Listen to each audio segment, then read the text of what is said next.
L'une des choses qui est constante avec les membres du RHDP et tous ceux qui défendent ce gouvernement, c'est une façon de minimiser des gros problèmes. C'est vraiment constant chez tous ceux qui défendent le RHDP. Alors, quels sont ces gros problèmes? Alors, on parle de 33 camions qui étaient tous alignés de cacao. On parle de 1100 tonnes. Il a été compté environ, selon ce qui a été dit, 1100 tonnes de cacao. On parle d'environ 6 milliards. Parmi les revendeurs, il y a eu des témoignages guinéens qui disaient que ça faisait environ 6 milliards de francs CFA. C'est ce que j'ai lu avant de venir sur ce plateau. Vous voyez, on est en train de parler d'un manque à gagner qui allait sortir de la Côte d'Ivoire à cause d'une raison. Et pour certains débatteurs, c'est juste, voilà, certaines personnes qui veulent contourner le système. Et pour moi, je trouve ça triste. Et c'est pratiquement la même chose dans tous les secteurs d'activité. Quand on tombe sur un gros problème, au lieu que ce gouvernement se concentre sur la cause, mais elle tend très souvent à négliger le problème et puis à faire passer ça pour juste, voilà, une contrebande qui serait naturelle dans le système.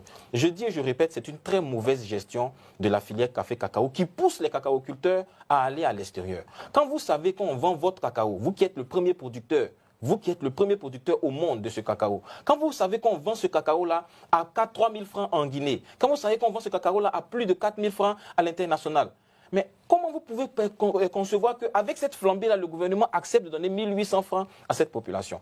C'est une malhonnêteté gouvernementale que nous devons continuer de décrier jusqu'à ce que ça soit changé. Et je rappelle que le président de la République, pourquoi dans chaque débat où je passe, je répète que ce président a toujours manqué ses engagements.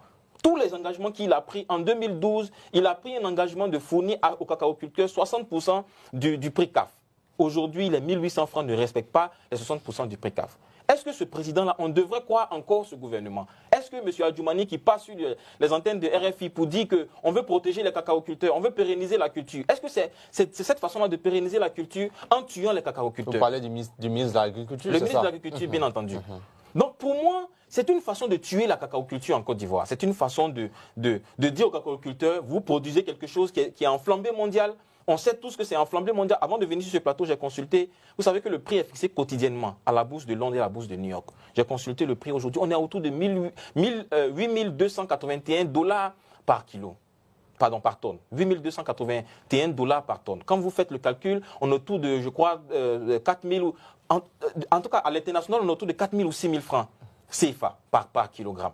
Et vous donnez les 60%, ça devait équivaloir à environ 2 800 francs au minimum ou bien 3 000 francs. Mais il y a quand même une évolution quand on regarde les chiffres, hein, le prix du cacao en Côte d'Ivoire des années 60 jusqu'à maintenant. Effectivement. En fait, c'est une arnaque quand certains comparent avec les prix. Vous avez regardé l'émission sur une autre chaîne où certaines personnes ont très bien expliqué qu'en fait, les prix